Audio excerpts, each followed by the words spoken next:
Hey everyone, welcome to the Council of Trent podcast. I'm your host, Catholic Answers apologist and speaker, Trent Horn. Today, my guest is Randal Rauser. He's a Protestant theologian and philosopher. He teaches at Taylor Seminary up in Canada. And today we are going to have a friendly dialogue about a controversial subject. And I have full confidence we'll be able to do that because Randal and I have had friendly dialogues about other controversial subjects before. Things related to hell, for example. We did that a few years ago, actually. And so I appreciate a lot of the takes that Randal puts forward. He's a very careful Christian apologist. Online has the moniker the tentative apologist, and I like that. So today we're going to talk about the issue of abortion, where we agree, where we disagree. So Randal, welcome back to the podcast. Great to be with you, Trent. Thanks for having me. Of course. So what motivated me to want to have you on just to chat about this is a while ago, you published a series of blog posts critiquing what you called the absolutist pro-life position. And so you have your own perspective on abortion.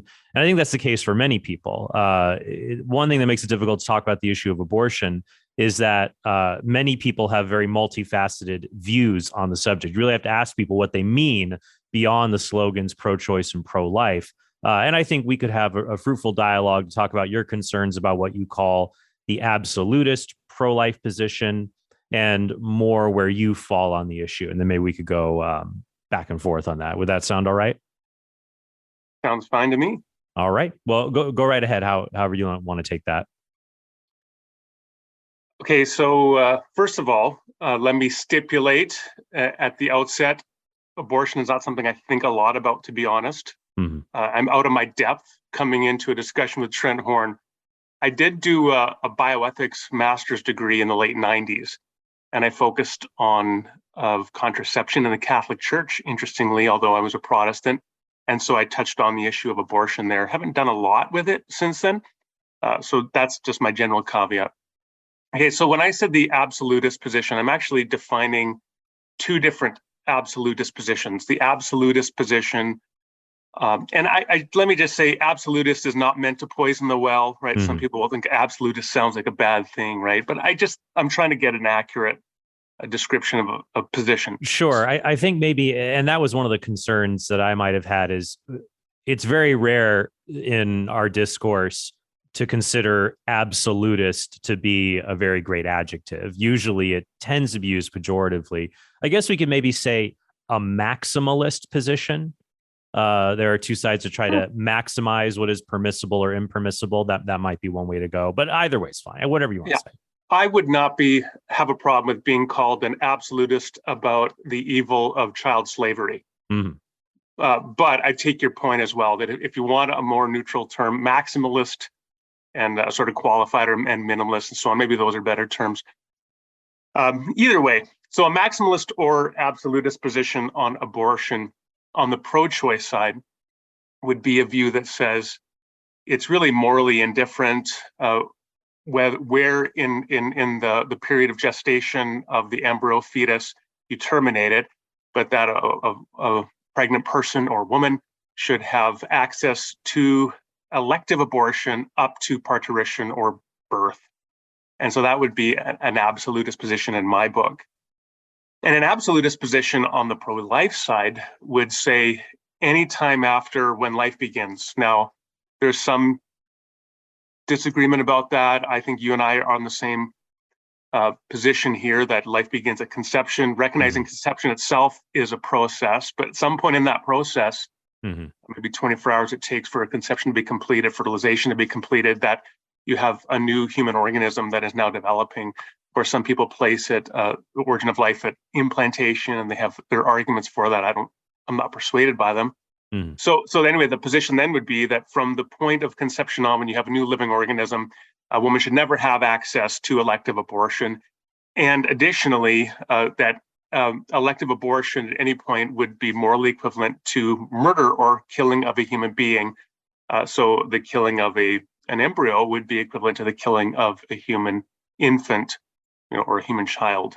Mm-hmm. And so those are the two positions that I think you do find people in the discourse that are at those polar extreme opposite ends. Mm-hmm. The vast majority of people, however, who have opinions on abortion, when you get surveys, that there is a general sense of the further along in gestation, as the embryo develops into a fetus with more and more functional capacities and so on, that there is a greater ontological weight and significance to abortion, and there should be greater restrictions on elective abortion over time. So a sort of gradualist position is what it seems to me most people hold. And I certainly find the weight, a lot of weight in that position. Okay, so you would describe your position on abortion as a gradualist one? Yeah, I'm most sympathetic with that view. Now, you said I'm the tentative apologist, right? So this is one of those areas where I'm tentative on. And sure. I would, if I'm going to lean toward an absolutist position, it's going to be the pro-life one, not the pro-choice one. I just find the pro-choice one to be absolutely, completely uncompelling. I'll just put it that way. I think that we'll probably discuss this a lot in our conversation, but you could say you have a very strong moral intuition that saying that it is false, that it's morally indifferent to electively abort. And I appreciate you use the phrase elective abortion because we're not talking about hard cases. If someone's life is in danger, let's just talk about abortion for the sake of ending parenthood, biological parenthood. There's a strong moral intuition that one should not be morally indifferent to the abortion of an 8-month-old fetus, for example. Yeah, we're very much on the same boat on that. So, for example, when I taught an ethics course some years ago, I would use this short essay by a lady named Amy Richards called "When One Is Enough," and she talks. It was in New York Times Magazine. She talks about when she realized, without having used fertility treatments, that she was suddenly pregnant with triplets. And this was her attitude in the essay. I'm going to just quote her. "I'm going to have to move to Staten Island, like out of the city of New York, downtown Manhattan. I'm going to have to move to Staten Island. I'll have to leave my house because I have to care for these children. I'll have to start shopping only at Costco and buying big jars of mayonnaise." And she was so put off by this being exiled to the suburbs that she undertook a selective reduction by killing 2 of the developing embryos within her and keeping one of them. Right. Now, I don't want to underscore what it would be like to face what is a high-risk pregnancy of having triplets, but nonetheless, that kind of flippant attitude toward the killing of human life is just, I think, beyond the pale. I guess, but it seems like your position, based on your previous writings, is that you don't consider it seriously immoral to end the life of a human embryo. I suppose if there's a sufficient reason for doing so, but one would need a far less sufficient reason than like for an 8-month-old fetus. You'd need, well, yeah, I don't know what you certainly, if we're talking about elective or therapeutic abortion. Elective, like you're saying here, she ended the lives of embryos inside of her. Right. And your position seems to give, as a gradualist position, would seem to give very little concern for them, or stating that they have a right to life or a right to not be aborted. I want to make sure I understand your position. Not little concern, but I think it's helpful for us to kind of move in from, okay, what makes sense to us in terms of, you mentioned our intuitions. Could I give you a quote that sure, that I find quite helpful from Eleanor Stump, a well-known Christian philosopher? Yes, she does great work on Aquinas and classical theism. She does, yeah, and Problem of Evil. I mean, I regularly recommend her Wandering in Darkness, a very big book, to people. So this was from an essay on the mirror of evil. And actually, I use this in my book on Jesus Loves Canaanites when I'm talking about moral intuitions and thinking through biblical violence. Sure. So she says, "It's true that our moral principles and our ethical theories rely on reason, but we build those principles and theories, at least in part, by beginning with strong intuitions about individual cases that exemplify wrongdoing. And we construct our ethical theories around those intuitions. We look for what the individual cases of wrongdoing have in common, and we try to codify those common characteristics into principles. Once the principles have been organized into a theory, we also may revise our original intuition until we reach some point of reflective equilibrium, where our intuitions and theories are in harmony, but our original intuitions retain an essential primacy. If we found that our ethical theory countenanced Nazi experiments on children, we'd throw away the theory as something evil itself. I like the way that she describes that. So what she says is, when we're developing our ethical theories about issues, we begin with moral intuitions. That's the bedrock from which we build. Mm-hmm.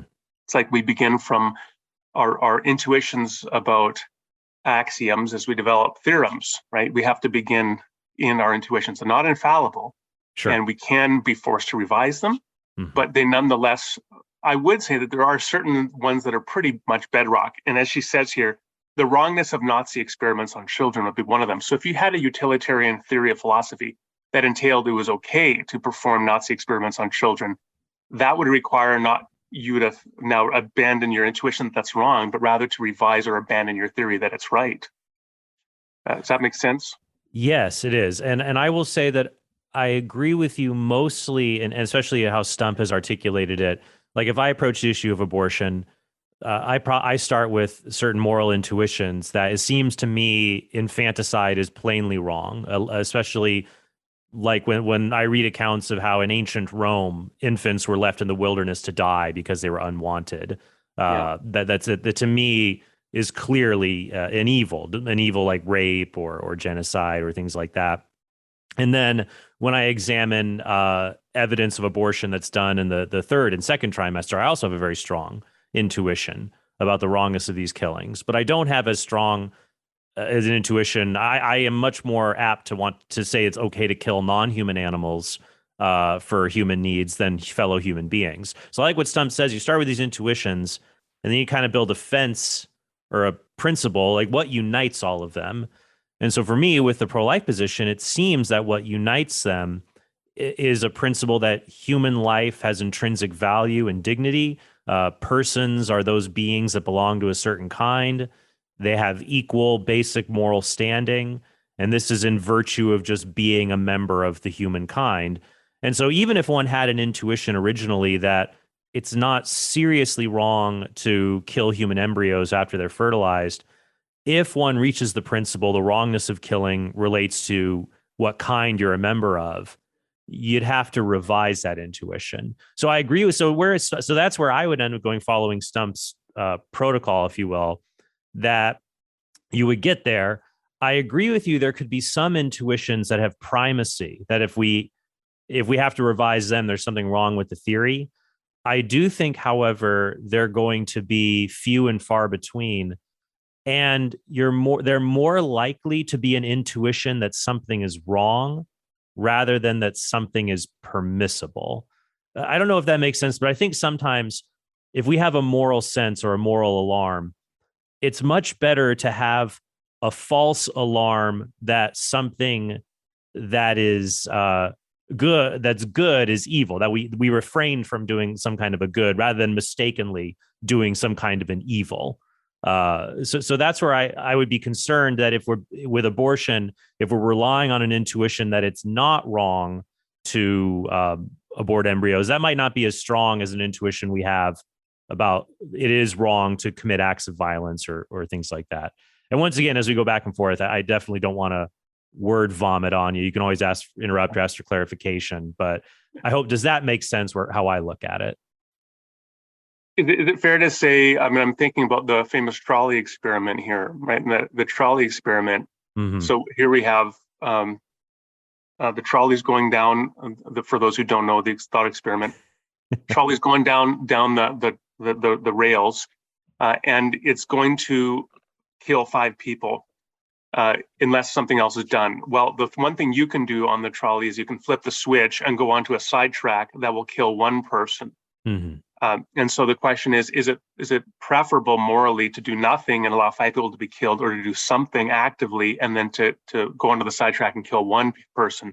Mm-hmm. And one of the reasons, and if I'm getting you right, one of the reasons that the trolley thought experiment is an interesting one is because it tracks with this intuition that there's a greater responsibility to action than to non-action. Is that fair? To when you're kind of talking about impermissibility in your intuitions? Kind of, but rather when I'm using basic moral intuitions to figure out what's right or wrong, I think that a basic emotional response that something is evil and I ought not do it, I have greater confidence in those intuitions than in the intuition that I ought to do something. In the moral life, it's usually much clearer what we ought not do versus what we ought to do in order to achieve goods and things like that. So, for example, with the trolley case, what makes that interesting then is that people oftentimes are divided about whether it's okay to. Most people will divert the trolley, but not everyone will, to save the five. The trolley case gets interesting when you revise it, and in order to stop the trolley, you push a man off a bridge in front of the trolley. In that case, nearly everyone, many more people will be opposed to doing something like that. And there, I think that brings up the idea of our intuitions about committing evil versus refraining from doing good come into play a little bit. Yeah, it's a really interesting modification of the thought experiment, and also like what is an action versus an extension of that action, and so on. I don't want to get on a sidetrack. Let's get the trolley back. Let's flip the switch. It does make me think though as well. One of the things of maybe one of the reasons that we're better with tracking evil, if that is the case, is that, as I don't know, maybe because fallen human beings kind of know evil from the inside. Yeah. I'm thinking, as someone, I did a degree in English literature. It's easy to write an interesting evil character than an interesting good character. So I'm not sure why if that's relevant or not. But anyway, sure. How about so one of the reasons I interacted with you a little bit on Twitter on this is, so you talked about the fire in the Ivf Clinic, which now there's an interesting thought experiment that is meant to test intuitions, and I think that actually favors this sort of a recognition of some sort of ontological development of a fetus that increases the moral weight of terminating the life of that fetus, or bringing it about that it doesn't live anymore. Right. Do you want to share that thought experiment and then we talk about it? This is a common one that is brought up, and I think it's useful for us to discuss it and to talk about its limitations for each of our cases. And for those who are listening, I do also want to ask you about your gradualist position, because I do have some key questions about that. But I think part of it is informed for you. You seem to be informed by a very strong intuition. It's seriously morally wrong for a late-term elective abortion, but it's not seriously wrong for something early, like if you have human embryos. And so I think your argument is, and feel free to correct me later if I misunderstand, is that if human embryos had the same moral worth as born individuals, we would treat them like other born individuals in relevant respects. So, for example, if you were in a fire at an in vitro fertilization clinic and you have a choice between saving a cryogenic preservation tank with 100 frozen embryos in it, human embryos, or one screaming 2-year-old who's a few down at the other end of the hall. And this is something I think pro-lifers, we have to be able to address this point.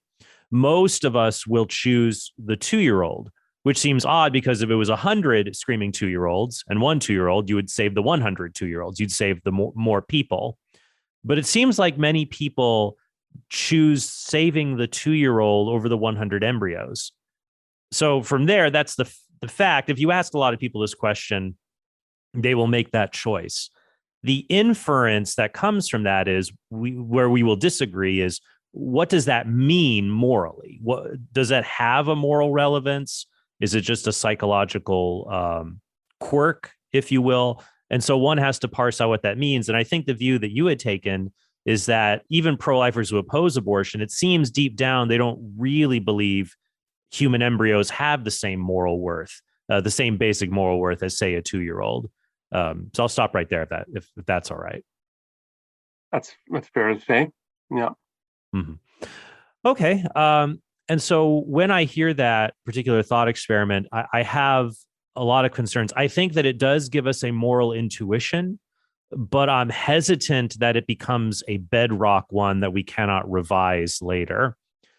I think that it shows us the problem with this particular case is, first, when we ask, who should we save? That involves many more moral principles and variables than the question, who should we kill? I think that it's very different, because you could have a situation where you have a group of people, we all agree it is wrong to directly kill them just because they're unwanted, but we could still have cases where we will choose to not save them, even in greater numbers. So we might not save elderly people or people in who have very limited cognitive abilities perpetually, versus a healthy 2-year-old. Sometimes we'll think that the 2-year-old's future quality of life is worth saving versus 2 95-year-olds. Or the moral character fits in.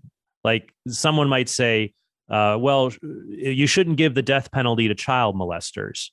And if I said, well, if you were in a fire and you had to save a 2-year-old or 3 child molesters, you're probably many people will save the 2-year-old if you have a very unsympathetic character that has a right to life.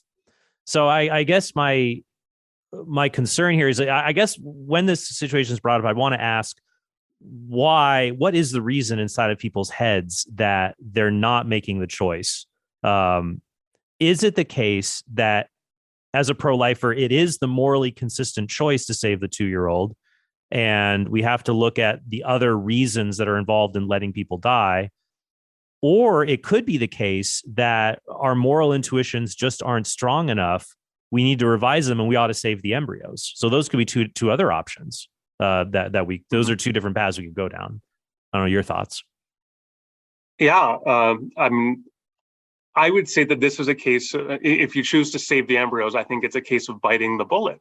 And I mean, as you know, and if you're doing philosophy, you have to bite bullets every once in a while. We all do, right? There are certain implications or consequences of a position, but one way to resolve it is to accept that consequence and be consistent about it.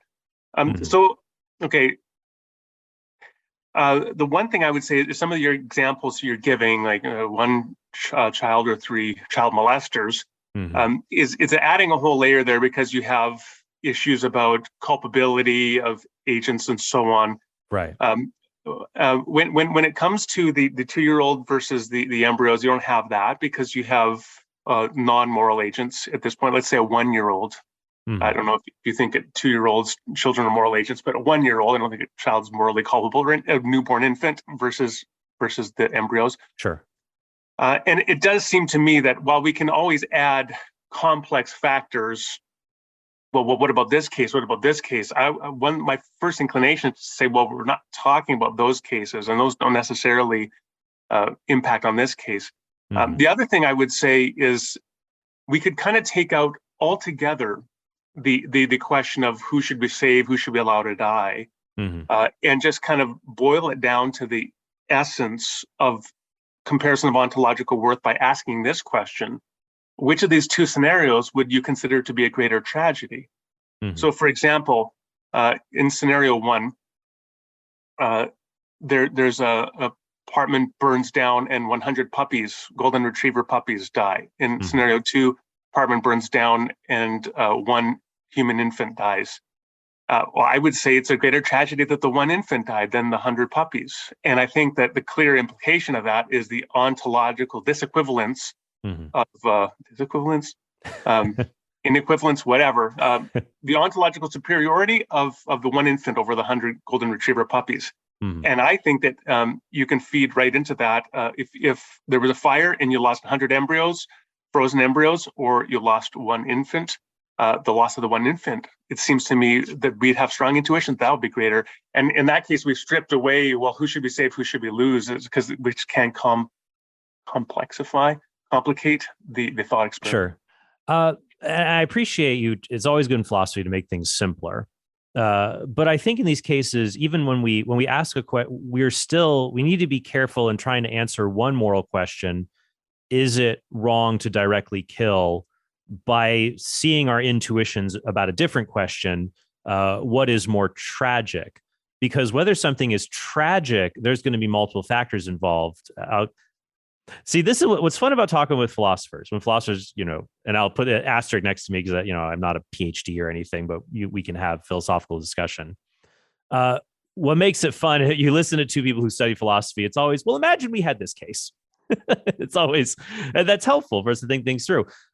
So, for example, I can remember two news items of people dying a hot death in their car. One is from a case of a 90-year-old who was unable to get out of his vehicle because the door locks malfunctioned and he died from heat. And the other was from a 5-year-old who was left in his car seat and was unable to get out. That the 5-year-old is much more common. But I think in some of these cases, both would be tragic, but people would often have more of a sense of even about a helpless child. They had so much of life ahead of them versus the 90-year-old, that one of the deaths is more tragic, but both would be equally wrong to kill. So that's, I guess, my concern in trying to weigh, because I agree with you that the question of whether death is bad or tragic, there are going to be multiple factors involved, different than just the question of who has a right to life or not. Yeah, the one thing I'd say in terms of philosophy is I have a PhD, but it's in systematic theology, not philosophy. But fortunately, to do philosophy, all you need to do is have a commitment to think hard about things. I think that's Plantinga who said that. Philosophy is thinking really hard about something. That's right. Beginning of God, Freedom, and Evil, he says that. I think that's a decent definition. Yeah. Okay, so you said, the dangers I'm introducing is that we're shifting the conversation from when is it okay to kill versus how should we evaluate tragedy? I would submit in fact, in both cases, the actual underlying question we're really grappling with is there ontological equivalence or is there ontological development or variation? That's the deeper question. So again, is an infant, the loss of an infant and the loss of an embryo the same thing? Or is the loss of a 2-year-old and the loss of an embryo the same thing?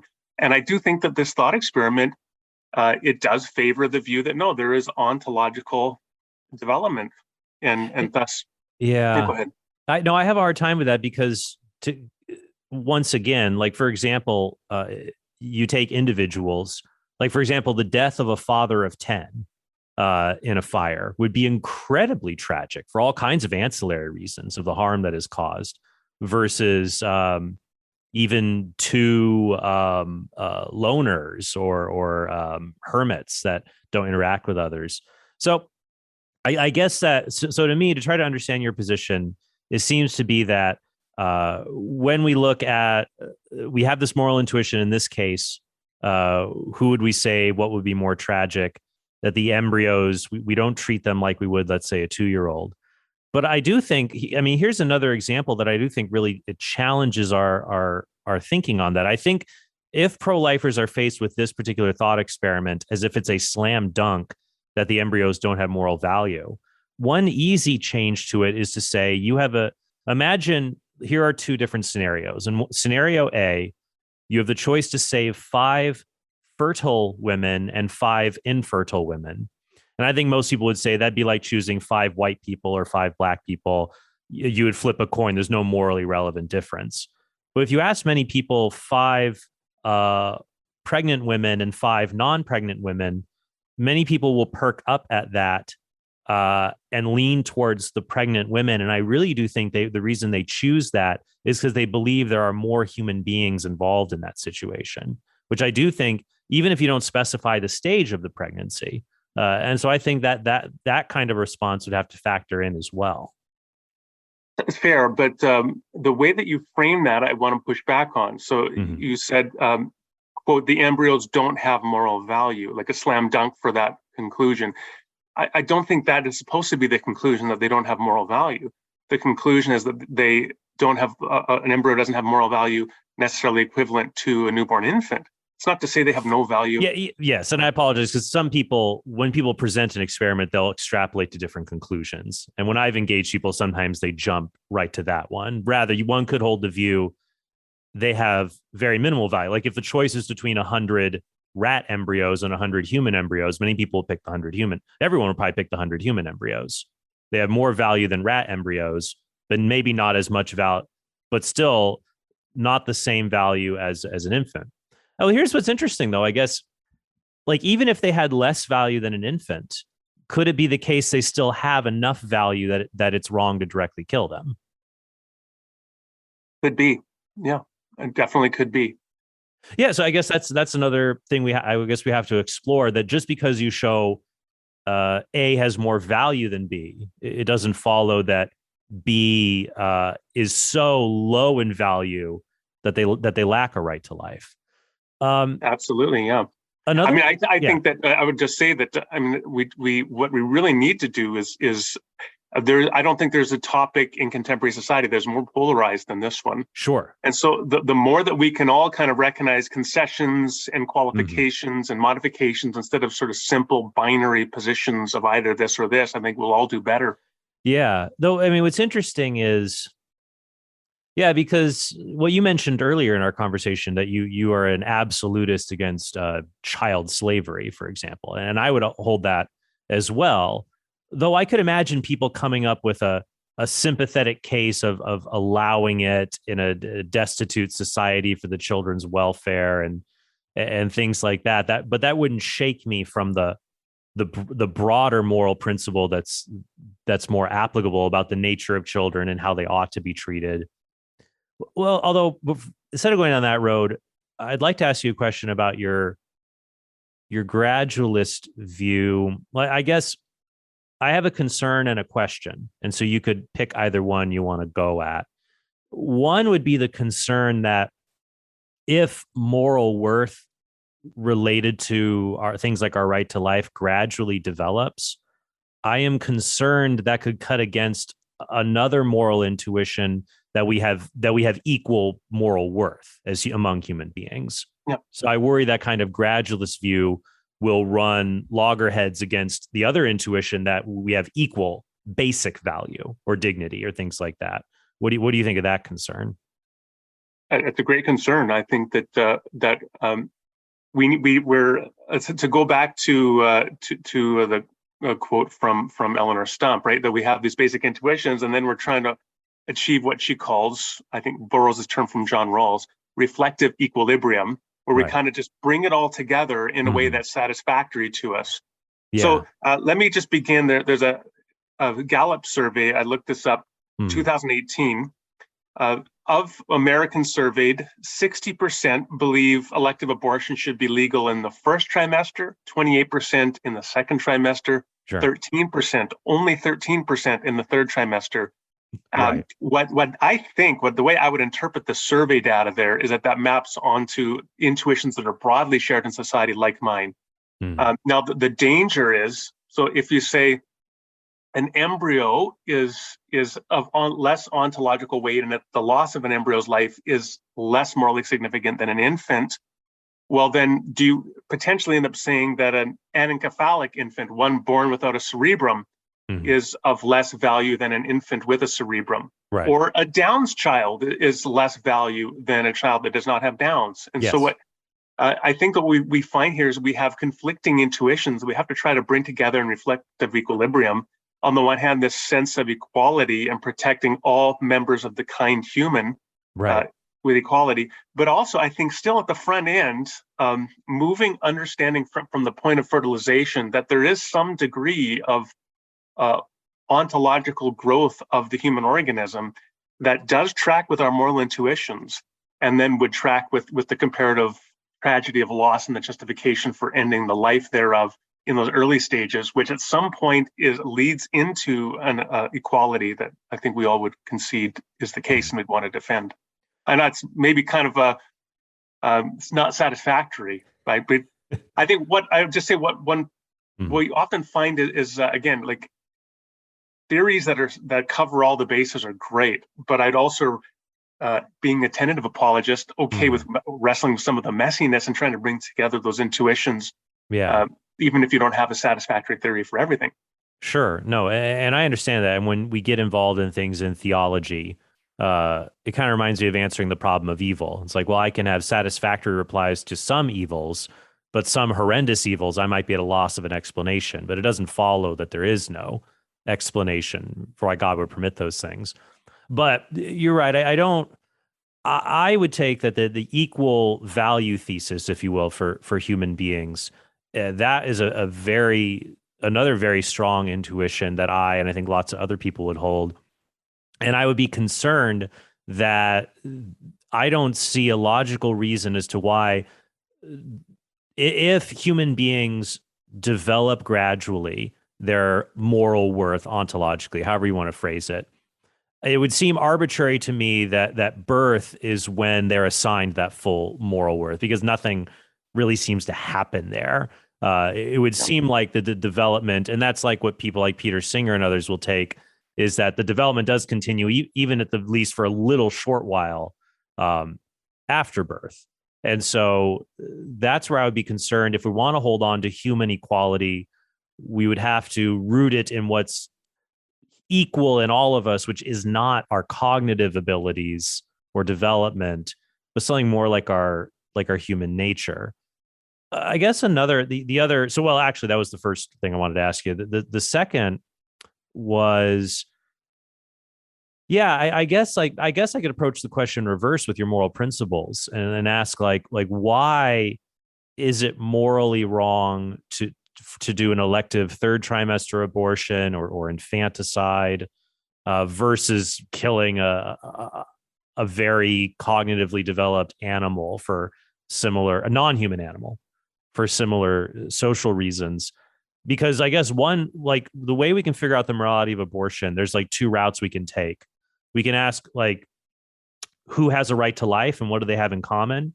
Or we can answer the question, why is killing wrong, and see who it applies to. So I guess maybe I'm going to take that second route, and see if you have a thought on what in particular makes abortions in the late term or infanticide, what makes those things wrong exactly. Well, I think it's excuse me. I think let me give an illustration in Sure. terms of and then I'm going to actually come back and maybe I can pose a thought experiment to you, another one, and get your Sure. feedback on it. Yes. Okay. So as we I live where it's cold, and so it's probably going to be water's going to be freezing over in a couple months here. When I come to a pond, you come out from the shore, and the ice is very secure and strong, and you're confident standing on it. The further you move out from shore, the less confident you are. And up ahead, you can see there's open water. And so you don't know when the ice can no longer hold you, but at some point, it's going to break. And so that kind of gradualism I just think that does reflect the way that most people think about the ontological status of the developing human being. And there's a high degree of confidence that by the time you get to the third trimester, you're in open water, which is why you get only 13% of people thinking that you could have an elective abortion justified at that time. Mm-hmm. But that when you get back closer to shore, those intuitions are quite different. And so while you can't necessarily give a satisfactory theoretical explanation for it, I think most people work with those intuitions. And here's one thought experiment or two comparing two scenarios drawn alongside one another that, again, I think kind of upholds that. So in the first scenario, let's say Peggy, she has intercourse, and then she goes to Dr. White and she requests a morning after pill. And Dr. White gives her a morning after pill, knowing, let's say that, of course, morning after pills can either prevent fertilization or implantation. But let's just say, for the sake of simplicity, it prevents just implantation. So he gives her the pill, knowing that it will prevent implantation and thereby constitute an abortion of this early embryo. In the second scenario, Sue gives birth to a baby boy, and then she goes to Dr. Black and she requests that he euthanize the infant, and he administers a high dose of barbiturates, resulting in the death of the infant. Mm-hmm. Now, not only would those not be considered legally comparable as actions on behalf of those two doctors, but again, I think there's a strong intuitions among most people that what Dr. White did in preventing the implantation of the embryo is not morally equivalent to what Dr. Black did, even if what Dr. White did was wrong. But killing the infant just seems to be a different kind of action, much more immoral than preventing the implantation of the embryo, which led to the death of the embryo. Mm-hmm. Right, but I think in your reply in both in the case with Doctors White and Black and the illustration of walking on the ice, is that we have opinions about issues where we're very confident and opinions where we are not confident. And I agree with that. That is true.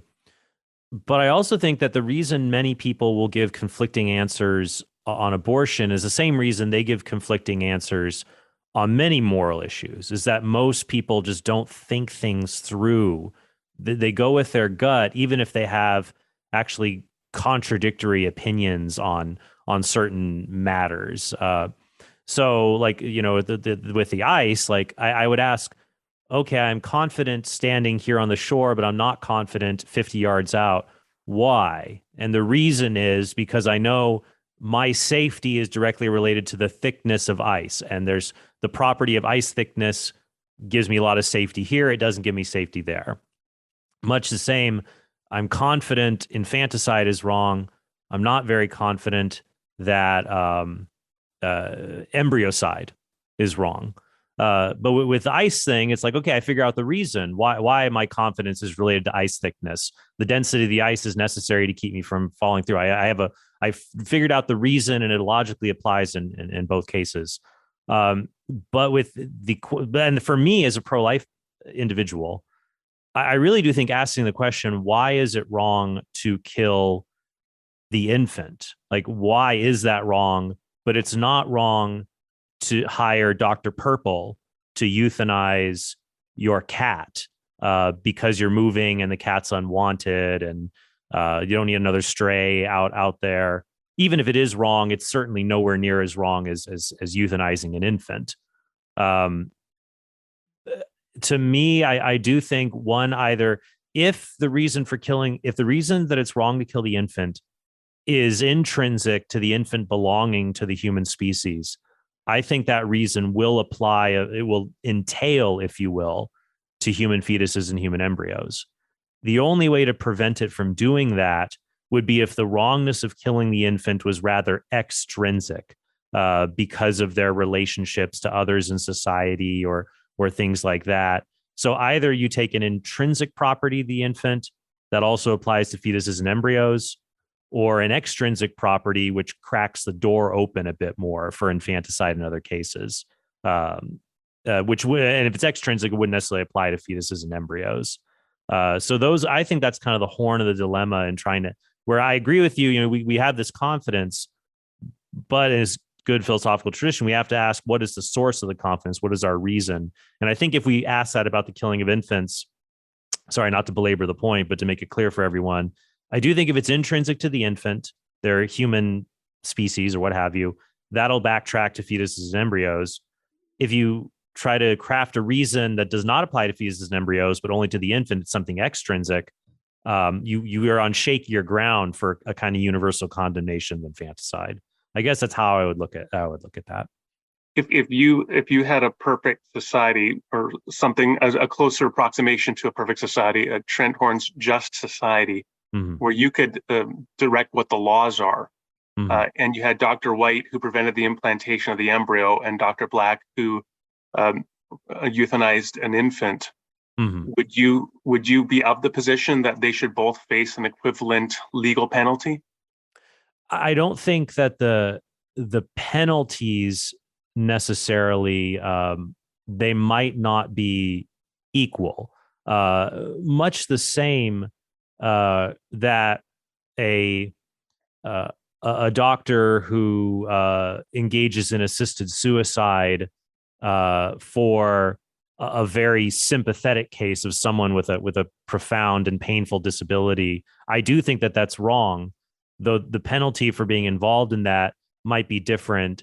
Well, I guess now I've got to catch myself here.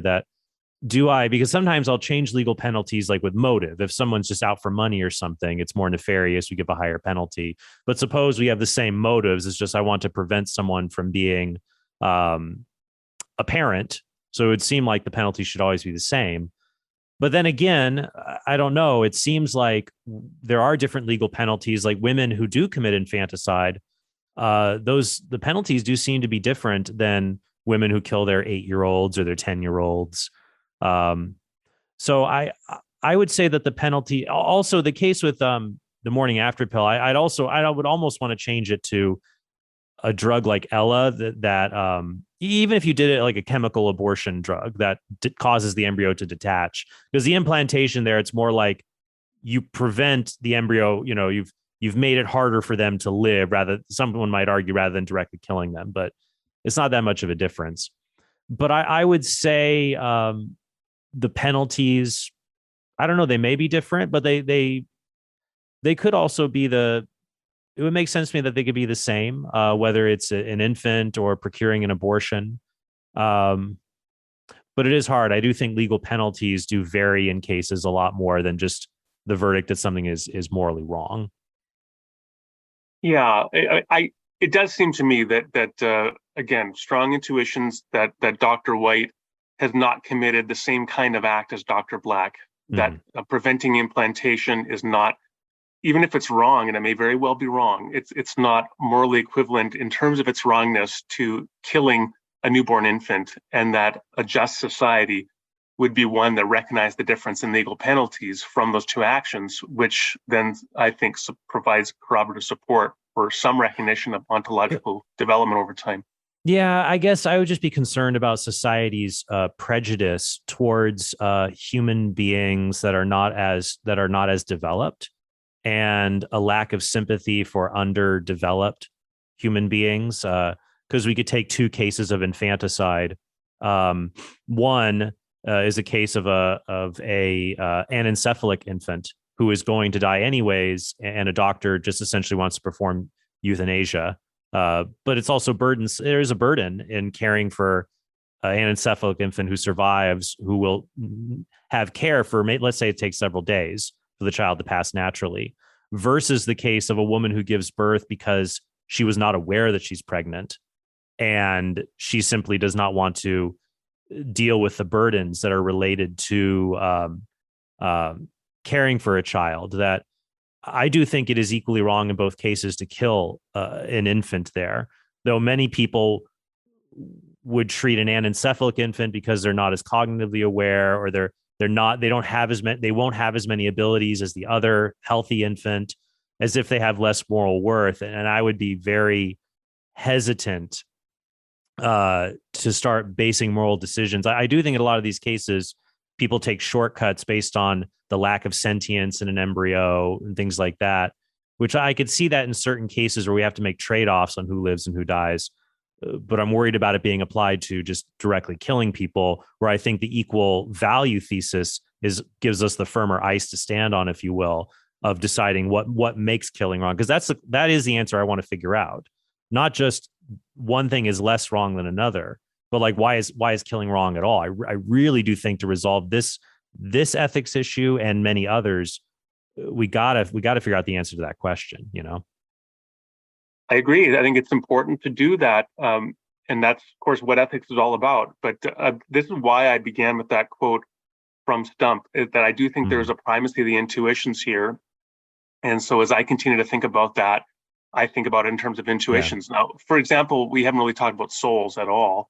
But when I think about the dualist, Before we get to that, let's put a pin. Yeah. I just want to add a literary example of my concern about societal prejudice. I remember there was a scene in The Adventures of Huckleberry Finn where I think Huck is talking to Aunt Polly. Pretty sure that they're in that novel. Aunt Polly's there. Is talking, and there's a report of a steamship that blew up. And she says, "Was anybody hurt?" And they said, "Oh, no, just a couple of Negroes." And it's like, there is my concern that even among, abolitionists at the time, you might have treated the deaths of African Americans different than whites because you had less empathy or attachment. But if you started with the equal value thesis, it would force you to overcome your intuitions. So I guess that's where I'll leave my point on, I guess, for people to consider my view. But you wanted to bring up the question of souls and dualism. I'm happy to oblige that. What? I'll put a pin in that and just follow this through a little bit more. Okay, if you want. Yeah, sure. So what we're talking about here at the very earliest stages of pregnancy is, for example, a blastocyst at that early stage is a hollow ball of cells. And to describe an organism that at this point is a hollow, it's like in fact, lo and behold, I did not plan this, but this is one of my dog's toys on the floor. This is kind of like what a blastocyst looks like. Yeah. And it seems to me that great to have a visual aid that must be providential. That to say that in order to have an adequate moral framework to ensure that there's no prejudice against a minority class within society, we have to have a thesis that says at this stage a human organism is morally equivalent to every other stage. And has the same rights owing to it, and the loss of that human being or human organism is the same as at any other stage. I just don't think you need to have that, and I do think that it invites problems. Wait, let me understand. You don't need to have what exactly?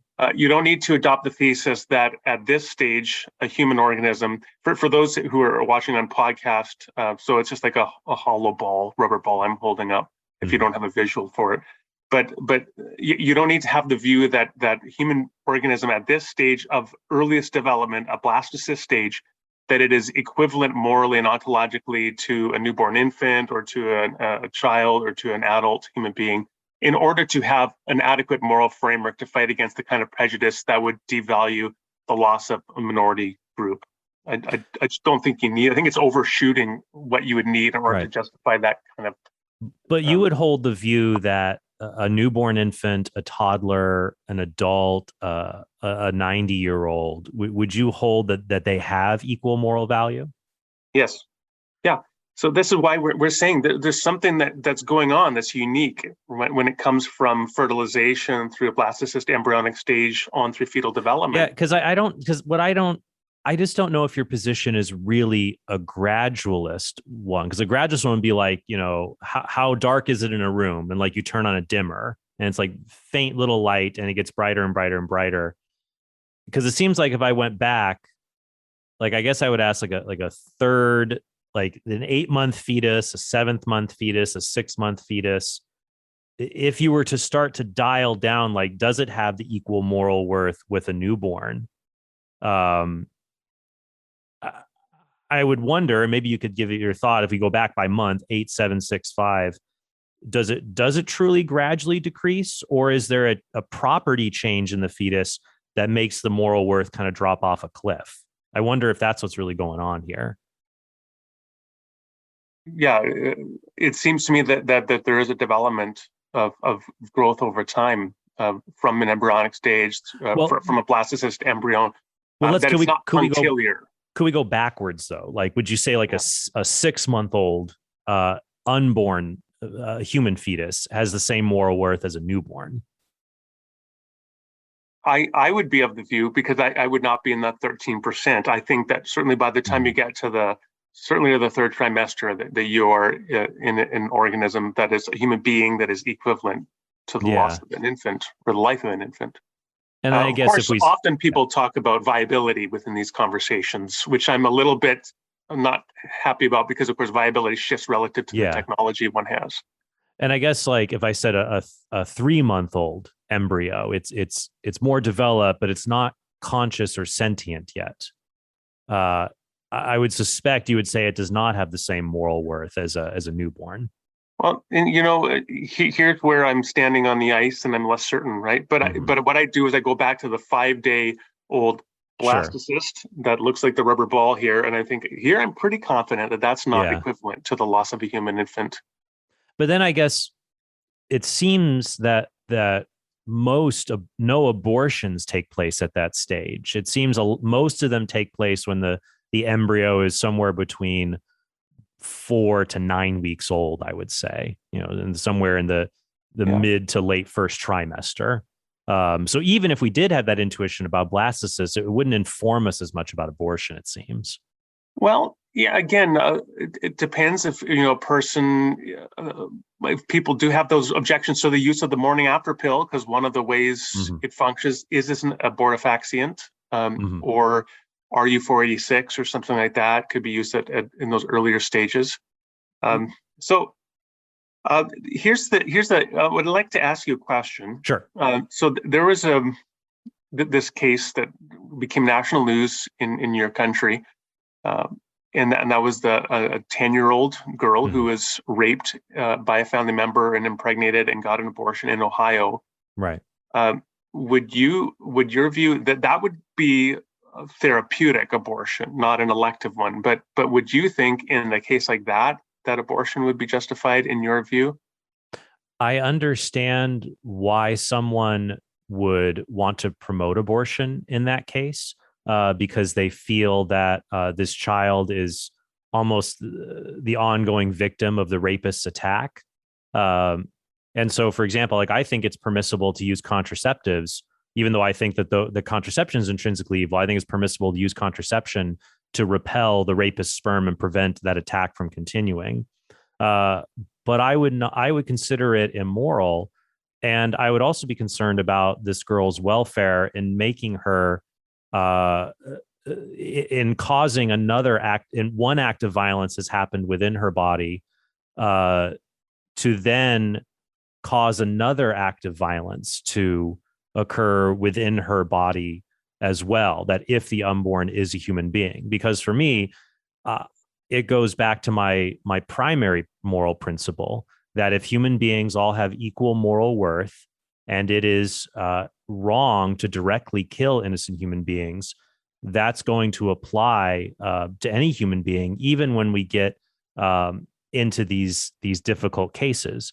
And like you said, every moral view has its difficult cases. But I think what makes this difficult, obviously, is that you have a tragic situation inflicted by one person against another innocent party, but that wouldn't justify inflicting it against another innocent party, which would be the child. So I would not be in favor. I would not consider it moral to advocate abortion in that situation.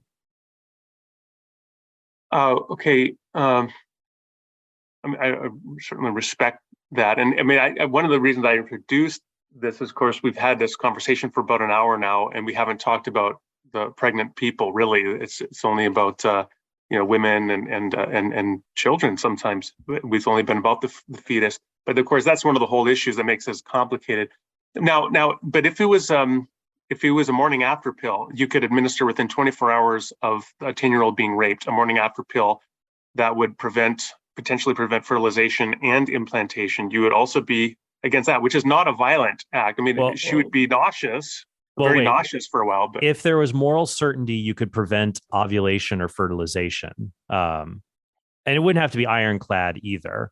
But if you have a decent idea here that it's been administered to prevent the human being from coming into existence, I would support that. But not preventing implantation of the embryo. I would not support an act that is intended to prevent the implantation of an embryo. It could be the case that you could do something morally good where you foresee it prevents implantation, but you don't intend it. For example, it may be the reason that women are infertile, that the reason women do not get pregnant after they give birth to a baby is that when they breastfeed, it thins the lining of their endometrium. And that may prevent embryos from implanting. However, I would say, following double effect, this is moral because you're engaged in a good act, the nourishing of a child. You foresee, but do not intend for the other embryos to not implant. So if one were trying to prevent the attack by the rapist's sperm, and you foresee there's a possibility you could prevent implantation, but that's not what you're intending, that might change it. That might change it a little bit there. But I would not be in favor of directly acting to prevent a human embryo from implanting in the womb any more than I would directly act to put a born human into an environment where they would surely die. So yeah, here again, where I think that recognizing some gradualist position rather than the maximalist position that you're endorsing, that there's seems to me an intrinsic virtue here, that if you had the 10-year-old and she's carried the child to term to, let's say, 8 months, and then you terminated the fetus, setting aside the emotional trauma of the abortion to her, in her case, but just in terms of the act of aborting the fetus itself at 8 months, it seems to me that is just a different thing and would require much more justification than to prevent implantation of an embryo of the rapist. But we can start changing the situation and we lose that intuition. It's, instead of a 10-year-old girl, it's a 30-year-old woman. The intuition's not as strong, and it's not rape. It is sexual activity with a lackluster use of contraception or something like that. It's like, why would whether an act of killing is right or wrong, the idea that our intuitions would change based on these kinds of circumstances. Like, is there a case where you would see the morning after use of the morning after pill would be immoral? I'd have to think about that. I mean, yeah, like I do think that it would be something that that you would have to have some sort of justification for it. It's not like, no, I one thing I respect about the Catholic traditional the teaching on contraception is I think there's a lot of wisdom there in terms of, for example, the dangers of treating natural rhythms of fecundity as pathogenic and so on. So I have a lot of sympathy for that. And I think you have to have some sort of justification to use contraception. You have to have some additional justification potentially to be using something like a morning after pill. But this is the whole point: is there's a graduation, a graduated need of justification. Now, when you said, well, we shift to a 30-year-old woman who was raped, it's maybe our intuition's a little different than a 10-year-old girl who's raped. Maybe because of the greater sort of affront and assault of the incestuous rape of a 10-year-old. Nonetheless, I think, yeah, in a 30-year-old, I do think again that aborting a 10 in the final trimester, the child that she's carrying is a different thing than preventing implantation of her rapist's embryo. But at the end of the day, I just don't think it's the reason, because I don't even think, let's suppose someone was raped and didn't realize it had happened. It happened when they were unconscious, and then discovers they're pregnant in the second or third trimester. I don't know if you would be still for abortion in that case or not. In the second or third trimester, yeah, you're saying? I would not be in the third trimester, and I'd have to think more about in a second trimester. But this is again the point. It's messy. Well, right? let me wrap it up a little, and I'll also leave it open to other questions. Any final questions or questions for me or thoughts that you have?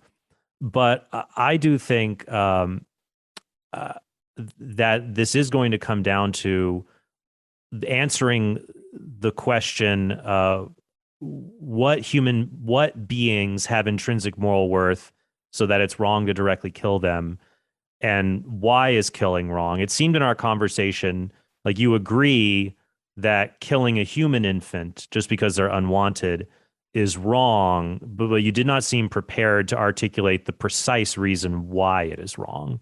Maybe that's something you would like to mull over more, or I could say something like because intrinsic value of membership in the human-kind, like that, or I could invoke a theological term like imago Dei. Sure. I don't find that there's a lot of load-bearing conceptual content carried by imago Dei. What I think more of is it's just sort of like whatever it is about human beings that makes them uniquely valuable. This is it.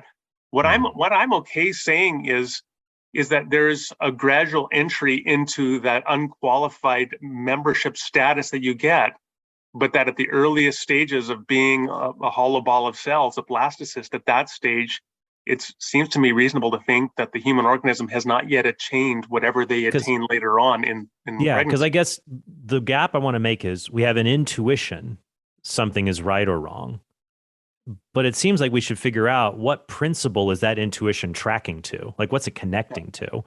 And so it does seem to me the view you're espousing is not really so much a gradualist one.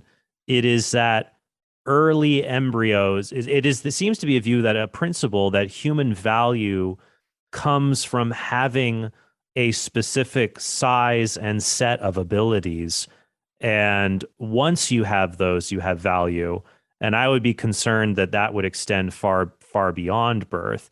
If you're not willing to make that claim, then it just seems like we have intuitions not tracking to any particular principle, which I don't think is a safe way to go about and figuring out our moral thinking on issues, if that makes sense. Yeah.